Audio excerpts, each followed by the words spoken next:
तो बड़ा दहेज मांगते हैं जो पिता दे नहीं सकता है, और योग्य बेटी है जो बेचारी, उसको रोजगार आज मिला नहीं है, एक अयोग्य के घर में उसका बेचारी को बांध करके उसके साथ में शादी कर दी जाती है।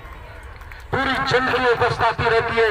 बुजुर्ग बेचारा किसी का चारपाई में दादा या दादी पड़ी है, वो कहते हैं मेरा सपना है कि मेरे पोते का ब्याह देख जाऊं। पोता कहता है बाबा इंतजार करो, मैं तैयारी कर रहा हूं, मेरी नौकरी लगेगी उसके बाद शादी करूंगा। वो दादा इंतजार करता है, लेकिन भर्ती है क्या तो निकलती नहीं है, निकलती है तो पेपर आउट हो जाता है, पेपर किसी का होता है रिजल्ट नहीं आ जाता है, रिजल्ट आता है किसी की ज्वाइनिंग नहीं मिलती है, किसी को कॉन्ट्रैक्ट पे लगा लेते, सब जुबान दिखा देते।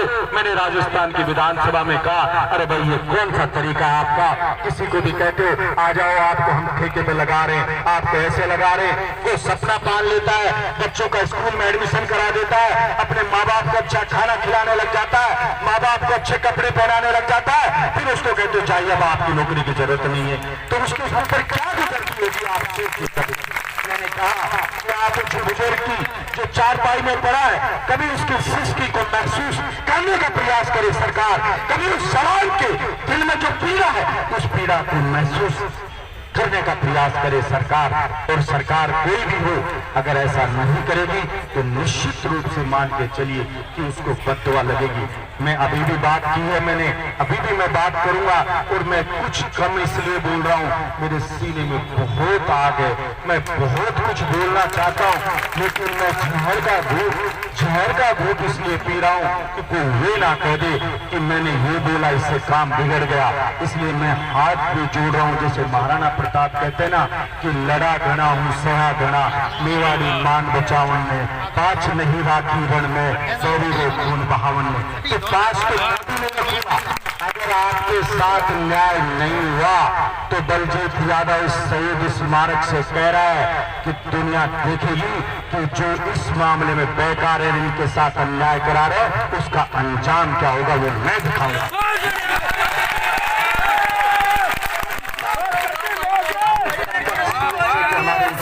देखिए अभी बलजीत यादव का दम देखना सरकार को बाकी, अभी वो आगे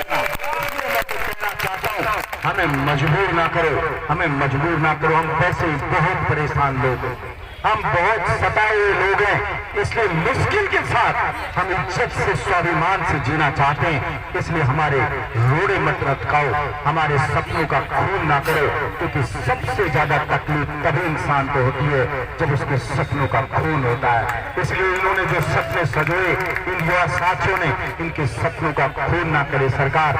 मैं इसका प्रयास करूंगा। कई तरह के प्रपोजल दिए गए कि ऐसा कर सकते हैं, ऐसा कर सकते हैं, इनके साथ न्याय कर सकते हैं। मुझे भी कहा, मैंने आपकी जो भी संघर्ष समिति है उनके पदाधिकारियों से कहा, उन्होंने कहा कि हमसे कोई बात नहीं कर रहा है, सरकार का कोई आदमी बात नहीं कर रहा है, हमें ऐसे छोड़ दिया कि रो धो के अपने आप चले जाएंगे।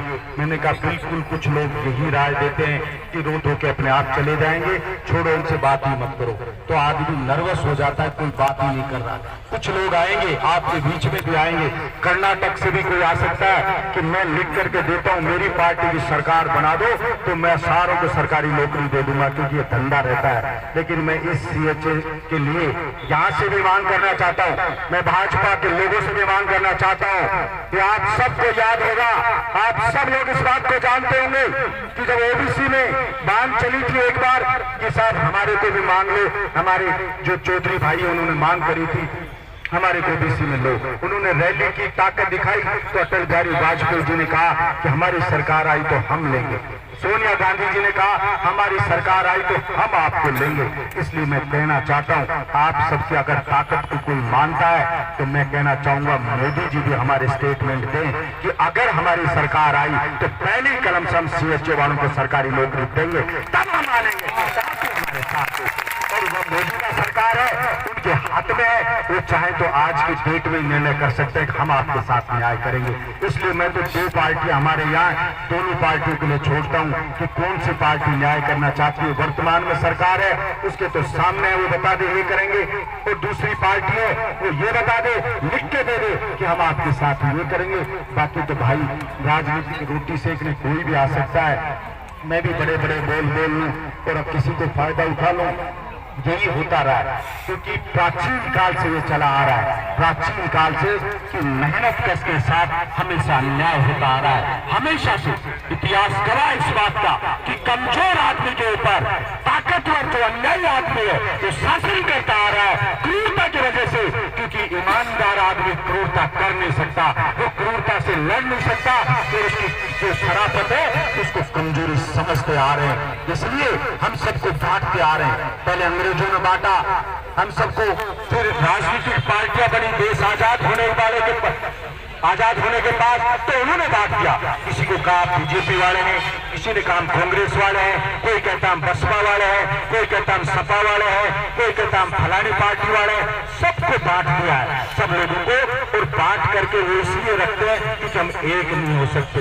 मैं हमेशा कहता हूं कि अगर न्याय की बात हो, अगर हक की बात हो, तो चाहे आप किसी भी पार्टी में रहो, लेकिन ये कहना चाहिए कि अन्याय हो रहा है इसलिए हम इनके साथ हैं। आज मैं मांग करता हूं कोई भी राजनीतिक पार्टी हो, चाहे किसी भी तरह की, उनका प्रत्येक कार्यकर्ता आपके साथ खड़ा होकर कहे कि हम CHO के साथ हैं, इनके साथ अन्याय हो रहा है और इनको न्याय मिलना चाहिए। तो आज की आज आपका फैसला हो सकता है, लेकिन ऐसा कोई करते नहीं है। और करते इसलिए नहीं है, मैं कड़वी बात कह रहा हूं, करते इसलिए नहीं भाई, क्योंकि सब लोग जानते हैं ये कड़वी बात है, और सब लोग नहीं, बलजीत यादव भी जानता है।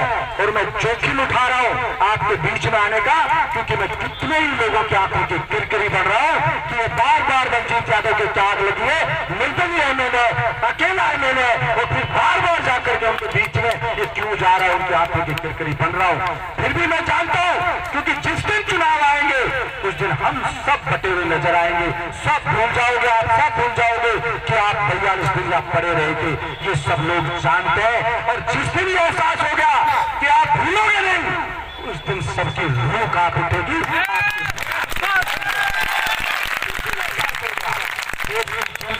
एहसास करा देगी कि हम भूलते नहीं है, हमारी उस्मान शक्ति कमजोर नहीं है। उस दिन कोई भी आप पे अन्याय करने की सपने में भी नहीं सोचेगा। अब तय हमको करना होता है कि हम भूलते हैं, याद रखते हैं, लेकिन मैं कोशिश करूंगा और मेरा विश्वास है आपकी जो संघर्ष समिति के लोगों ने कहा कि हम बात करेंगे, मैं भी प्रयास करूंगा कि सरकार के लोग इनसे बात करें। और ये प्रत्येक सरकार का दायित्व होता है कि जो भी एजुटेशन कर रहा है, जो भी बेचारे शरीफ या जो ईमानदार लोग जायज मांग कर रहे हैं, कोई नाजायज मांग तो कर नहीं रहे, उनसे सरकार के लोग आके बात करें कि भाई इसका रास्ता कैसे निकल सकता है। कोई ना कोई तो रास्ता होगा, कोई बीच का रास्ता निकाल दे जिससे कि लोगों को संतुष्टि हो, लोग इज्जत से यहाँ से धरना उठा के अपने घर चले जाएं। इसलिए मैं तो प्रयास करूंगा और मुझे पूरा विश्वास है, मैं बात करूंगा। कल फिर कोई आदमी ये कहे कि भाई आपने तो फैसला नहीं कराया, तो मैं आपको फिर क्लियर कर दूं बार बार कि भाई हमारे कई तो इतने भोले लोग साहब आप सरकार में हो। मैंने कहा भाई मैं कौन सी सरकार में, मैं सिर्फ इतना है, आप लोग यहाँ बोल सकते हो, मैं राजस्थान की विधानसभा के अंदर बोल सकता हूँ। इतना ही अंतर है, ना मैं सरकार कोई बना सकता और ना मैं सरकार कोई गिरा सकता। और बलजीत यादव अगर सरकार बना और गिरा